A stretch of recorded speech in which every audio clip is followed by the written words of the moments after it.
Thank you so much for tuning into the Woman to Woman podcast, a conversation for women like you, smart, successful, curious, and interested in being your best self.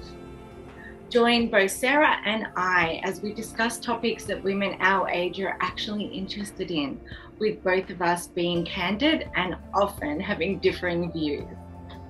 As coaches, we sprinkle in advice and tips, along with humor and vulnerability. We hope you feel like a fly on the wall with two friends. Let's entertain and inform you and welcome you into our friendship. We appreciate you pressing play and spending some time with us, wherever you are in the world. Let the magic happen. Hi, Sarah. Good morning. How are you? Good morning and happy Mother's Day! Now I have to celebrate it because I'm a mom. So happy Mother's Day to you and to everyone. How are you doing, Angela? Thank you so much. Yes, happy Mother's Day to you. Thank you. How are you? I'm very well. I'm well. It's early in the morning for me, so I'm half awake, but I'm good.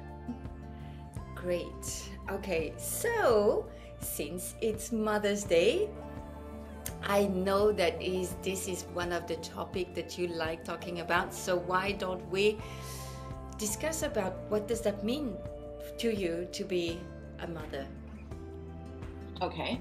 Well, I suppose I'm lucky, and I don't think all women feel like this, but I always wanted to have a child, always. I used to I was into acting and stuff when I was younger, and I used to always want to play the mother, and I just always wanted to be, I suppose I didn't necessarily want to be a housewife, but I always wanted to be married with one child. I only always imagined myself actually as twins. So I really only ever wanted to have one birth, which is kind of strange. And I grew up in a family of three, and I really only wanted to have one or two children. And I was fascinated with the idea of growing a human. Do you know what I mean? Sort of having a blank slate and growing a human. So motherhood has a lot and really deep meaning for me.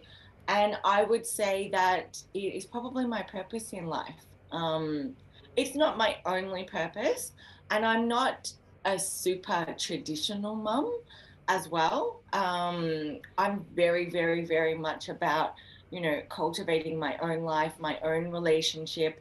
I don't think I'm a traditional housewife type, but I take mothering very seriously. And it has led to a lot of, because, I think when you do find your purpose, or for me, it's one of my purposes, but I would say, undoubtedly it's the seed that was sown inside me when I was born. And it has really flowered other areas of my life. So I couldn't imagine not having a child. I couldn't imagine that. But I could imagine um, not having birthed it myself. I could imagine, well, I don't think you have to birth a child to be a mother, but I would have been a mother one way or the other for sure, undoubtedly. It's not a question for me. Wow, that's beautiful.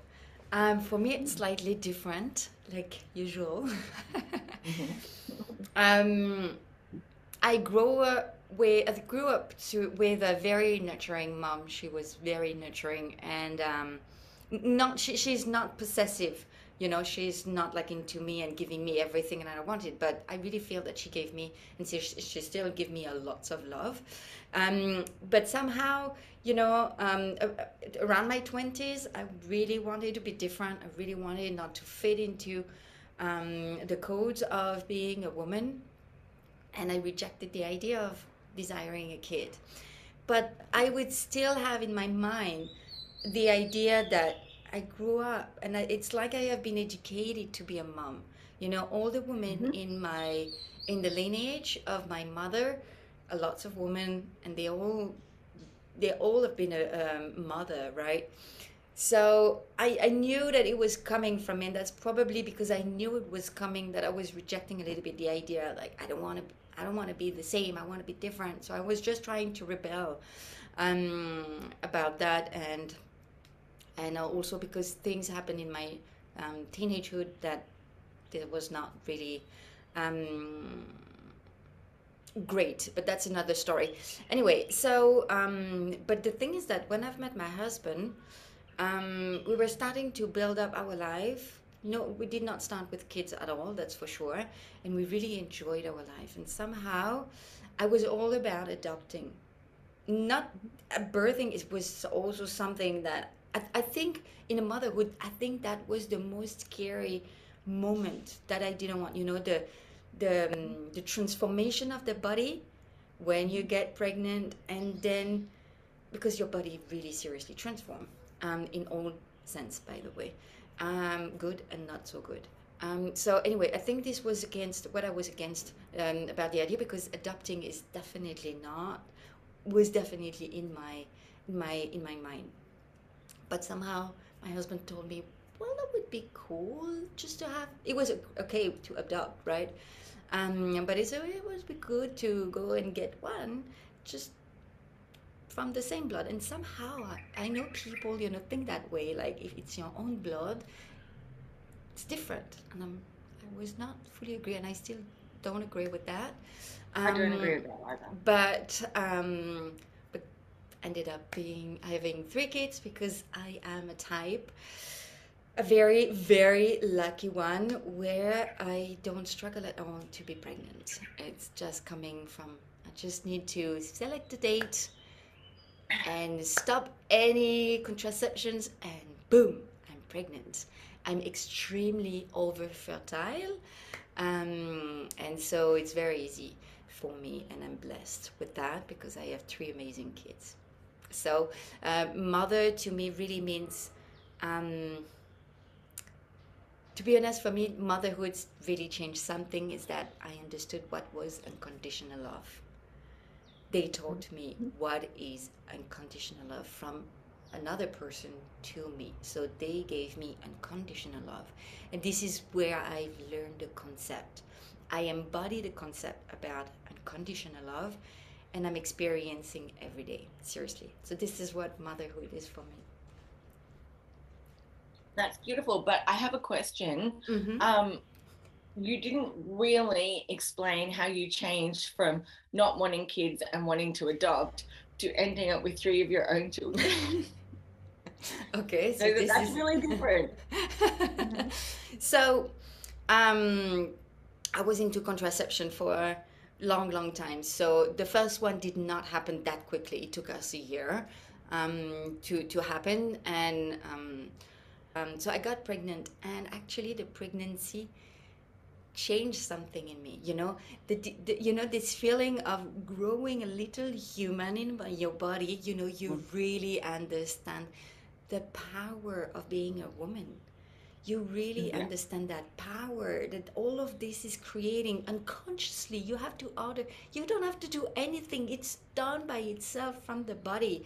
It's such a power. It's seriously such a power. And when you understand that, then all my beliefs were gone. Seriously, all the beliefs were gone. Okay. um, and so this is all a whole, how did it disappear? The thing is that I knew for sure that if I would be a mom, I would not have only one child. For me it was the opposite as you. I grew up with a sister, even though we are not fully very friend. um, I'm still grateful that I grew up, you know, with someone around me just to kick my ass eventually, or tell me that I was not good enough. Even that experience, you know, gave me the feeling that I would not get my child to grow alone, because it's very hard, and it would be harder as well on me. And that's where I really respect you, because when the child, to my opinion, when the child has no brothers or siblings, then the mom and the dad needs to compensate for that lack by spending even more time and really getting into, you know, creating that bond together. And that was, you know, something that I did not feel I had the power to do that, to be honest. So then the siblings came after. I mean, the second one was planned. While the third one was just a surprise, and this is where it happens when you are super fertile, and you just rely on your ovulation period to and from an app, by the way, because I was following my ovulation based on an app, and that was my only contraception, is that avoiding that period of time. Well, avoiding it from an app, it's not enough. So she came into a surprise, but she was a true gift because she really, at that time, she also helped me healing the skin issue of my second son. So it's just a gift. So this is how I end up being having three. I wanted a fourth one because I feel that it's good having a pair. So like this, they always have someone to play with. But Teddy doesn't want to, so I decided that we'd stop here. Okay. Why doesn't he want a fourth? Because I feel like there's not a big difference between three and four, but I could be wrong. Or does it changes your car, changes your whole, like changing the car is a big one. Like you need some kind of big, different, weird car. It does. It does. Having children is not cheap, especially the more they grow up. We think that it's at the very beginning with all the diapers, the milk, and stuff like that. The truth is that it's getting expensive, and Yeah. I think that we are at our max. Seriously, if we want to keep our life standards. High school and Yes, yeah. so this is it. But also for Teddy, it's more about this period from 1 to 3, where the diapers, the cries, and the not understanding what is going on, and going out with the bag, and then going on holidays with all the stuff from plus the stroller, the things, the too much. For him, it's a challenge. He's a good dad, but this period of a life of the life of the child, he's very challenging for him. It really triggers a lot for him. For me, it was fine, and I'm happy because we are helped here. I have someone living with us as well, helping us. But still, it's very challenging. It triggers a lot of things into him, and so that's it. Doesn't want to anymore. It's like I would love to have another child, but I just don't think I could give up that period of time that you have to. Like, it's actually quite interesting. I am 42, and I would say I am like thoughts come in like this last time I did again, blah blah blah. That definitely comes to my mind. Um, so yeah, it's interesting. Do you know what I mean? Because women are on a timeline, and yeah, like I would love another child to magically come, perhaps a similar age to my son. This is adoption.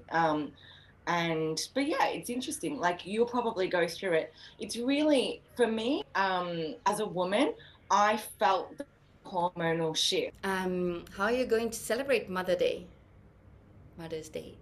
Okay. So I will be honest, we're not very organized this year. It kind of came out of nowhere. I always celebrate Mother's Day with my own family. So in my family, like kind of my mother is, the main mother. And out of her three children, only I'm the second mother. Um, so obviously in my own home, we celebrate in the morning and, with presents and breakfast. I don't know if everyone does that, but we're very traditional. We like bringing the tray in with, my son decorates it and the whole thing. So we do that. Um, then often I really like to have time on my own or make sure I'm doing something I like. We never go out for breakfast usually. Last year was a really busy one, and this year I think it's going to be quieter. I was just speaking to my mum, and I think we're going to organize a lunch with my family, and then often my son and I just watch a movie in the afternoon, or I don't know this year, to be honest. Not very organized. Okay. Okay, I'm not organized too, but I made a clear decision 2 years ago that I don't want to go on not celebrating anything because for 20 years, if probably maybe more, I was not into celebrating my birthday, making a big deal about Christmas, or Oh, I'm not even celebrating my wedding anniversary. I'm not even we don't do. I mean, we don't do this. Because it was like, why should we do something on a specific day? It should be every day. But I was just lying to me because I'm not even doing anything every day, you know? So it's the same. Valentine's Day, I was not even celebrating it. And and then 2 years ago, went on my crisis, whatever, and and then I decided, I said, you know what? I'm just lying to myself. I want to celebrate everything because at least this is a reminder that life is meant to be celebrated. So anniversary, birthday, and small days like, because for me it's small days still, but Mother's Days, or Valentine's Days, or Father's Days, you know. So I want to celebrate all this. I have no clue how I'm gonna do that, but probably by indulging me into a lots of self-love.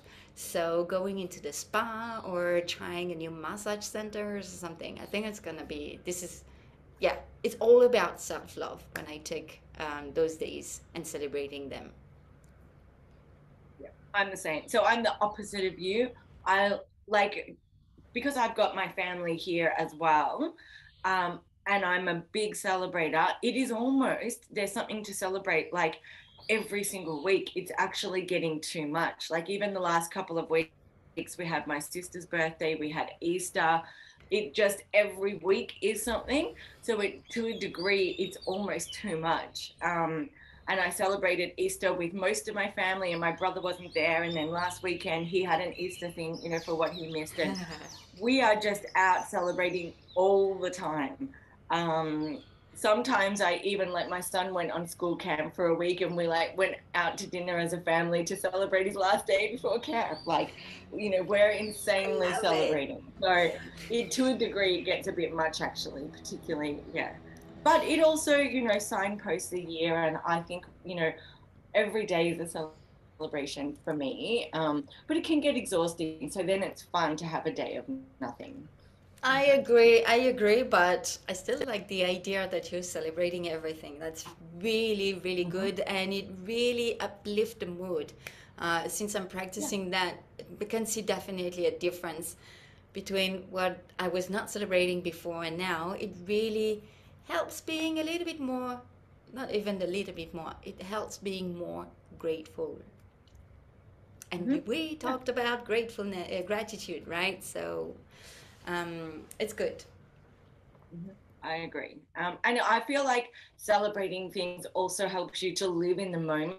And, you know, you never, you know, we didn't publish it, but we were talking about regret. And I do think that if you celebrate things, you live in the moment and you don't have any regrets, you know, like, because things pass and times change. Do you know what I mean? So if you live it life to the full, you will never look back and feel like you didn't live life to the full. So that's what I do. Amazing. Happy Mother's Day, everyone. And we just celebrate, take time for yourself and with your family because it's a Mother's Day. So, of course, get into an activity, a special activity with your kids, and enjoy that day. Yeah. And I will point out that I really want to shout out to all the women who this is a hard day for. Do you know what I mean? Like if you don't talk to your mum, which I've had periods of that, if you are not able to celebrate with your children, if you are someone who would love to have children and hasn't found a way yet, you know, if you're someone who doesn't want children and this is just a shit day and you don't have your mum, you know, there are probably many other women, men, you know, who are, this is a hard day. And in my life, I've had one or two Mother's Day that have been hard. And I'm sending love to you and I see you. And yeah, just like, I don't know, fuck it, go spoil yourself. Seriously. If it's a hard day for you, love on yourself. Thank you for sharing so much love, Angela. Thank you so much. Have a good day, You're welcome. everyone. Bye. Bye. Thank you so much for joining us on today's episode. We hope you enjoyed it, and every time you listen, we truly appreciate it. And if you would like to follow me or learn more about my work or get in contact with me, please go to my website, which is angelajanecoaching.com. And if you want to know more about my work, you can go on sarahmeng.com. All the details are going to be listed in a comment below. You can also follow us on social media, Instagram or Facebook, where we are sharing our daily tips. Hope, Bye. hope to see you soon.